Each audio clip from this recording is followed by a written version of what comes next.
പാനൂർ സംഭവത്തിലെ സിപിഎമ്മിന്റെ നേതാക്കൾ ഇപ്പോൾ പറഞ്ഞില്ലെന്ന് പറയുമ്പോൾ കൊല്ലപ്പെട്ട ആളുടെ നിങ്ങളെ വീട് എവിടെയാ? ഒരു ഉത്തരം പറയാനാണ്, വേറെ ഒരു വിവരത്തിനാണ്. എവിടെയാ വീട്? എല്ലാ അതിന് ഉത്തരം പറയാനാണ്. നിങ്ങളെ വീട് എവിടെയാന്ന് ചെയ്യുന്നത്? അത് നാട് എന്നാണ്. ഏതാ നാട്? പത്തനംതിട്ട. അപ്പോൾ നിങ്ങളെ വീട്ടിൻ്റെ അടുത്ത് ഒരാൾ മരണപ്പെട്ടു എന്ന് വിചാരിക്കുക, അയാൾ ക്രിമിനലായിരിക്കും എന്ന് വിചാരിക്കുക, ഒരു ക്രിമിനൽ കുറ്റം ചെയ്ത ആളാണെന്ന് വിചാരിക്കുക. ആ വീട്ടിലുള്ള വീട്ടുകാരില്ലേ, അവിടെ മരിച്ചവർക്ക് പുറമേയുള്ള അവരുടെ മറ്റ് ആളുകളില്ലേ, നിങ്ങളെ തൊട്ടടുത്താണെന്ന് വിചാരിക്കുക, നിങ്ങളവിടെ പോവില്ലേ? സാധാരണ നമ്മുടെ ഒരു സാമൂഹ്യ ജീവിതത്തിൻ്റെ ഭാഗമല്ലേ അതൊക്കെ?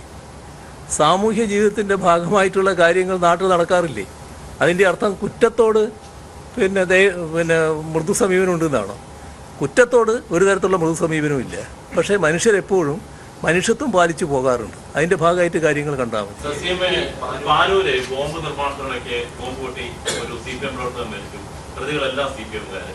ഇതൊക്കെ ആഭ്യന്തര വകുപ്പിന്റെ വീഴ്ചയാണോ സിപിഎമ്മിന്റെ വീഴ്ചയാണോ? തെരഞ്ഞെടുപ്പ് വലിയ തിരിച്ചടി ഉണ്ടാവില്ല. ഇത് സാധാരണഗതിയിൽ അംഗീകരിക്കാൻ പറ്റാത്തൊരു കാര്യമാണ്. നമ്മുടെ നാട്ടിൽ ബോംബ് നിർമ്മിക്കേണ്ട യാതൊരു ആവശ്യമില്ല. നിയമപരമായിട്ടുള്ള നടപടികൾ അതിനെതിരെ എടുത്തു കഴിഞ്ഞിട്ടുണ്ട്. അത് ശക്തമായിട്ട് തന്നെ നടപടികൾ എടുത്തു പോകും. അതിനകത്തൊന്നും രാഷ്ട്രീയമായിട്ട് കാര്യങ്ങൾ കാണേണ്ടതില്ല. തെറ്റാണ് ചെയ്തിട്ടുള്ളത്, ആ തെറ്റ് ചെയ്തവർക്കെതിരെ നടപടികളുണ്ടാവും.